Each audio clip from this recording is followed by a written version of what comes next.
होली की कथा। बहुत समय पहले हिरण्यकश्यप नाम के राक्षस ने ब्रह्मदेव की तपस्या करके अमर होने का वरदान मांगा। जब ब्रह्मदेव ने अमरता का वरदान देने से मना कर दिया तो उसने मांगा कि उसे संसार में रहने वाला कोई भी जीव जंतु, राक्षस, देवी देवता और मनुष्य मार न पाए।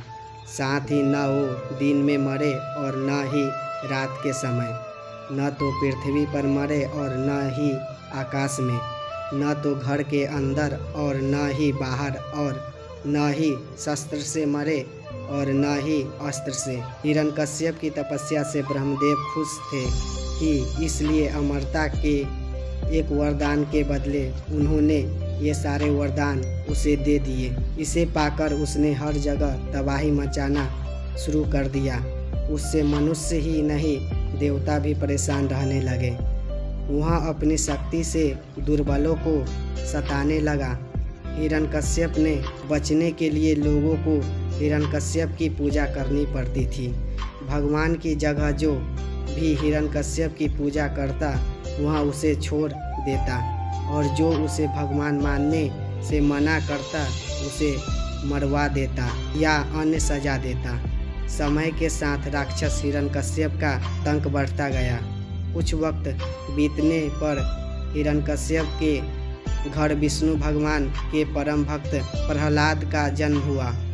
हिरण्यकश्यप ने प्रहलाद को कई बार विष्णु भगवान की पूजा करने से मना किया और कहा, मैं ही भगवान हूँ, तुम मेरी आराधना करो।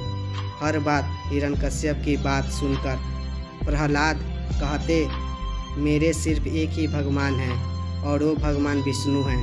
प्रहलाद की बातें सुनकर हिरण्यकश्यप ने उन्हें मारने की कई कोशिश की, लेकिन वह सफल नहीं हो पाया। भगवान विष्णु अपनी शक्ति से हर बार हिरण्यकश्यप के सारे प्रयास विफल कर देते थे। एक दिन हिरण्यकश्यप के घर उसकी बहन होलिका आई। होलिका को आग में न जलने का वरदान प्राप्त था।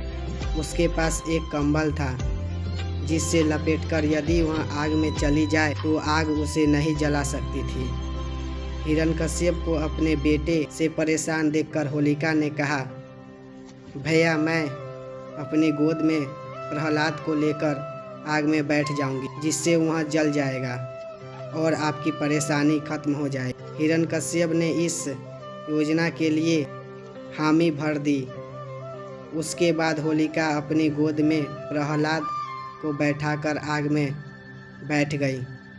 उसी वक्त भगवान की कृपा से होलिका का कंबल प्रहलाद के ऊपर आ गया और होलिका जलकर खाक हो गई। प्रहलाद एक बार भी प्रभु विष्णु की कृपा से बच गए।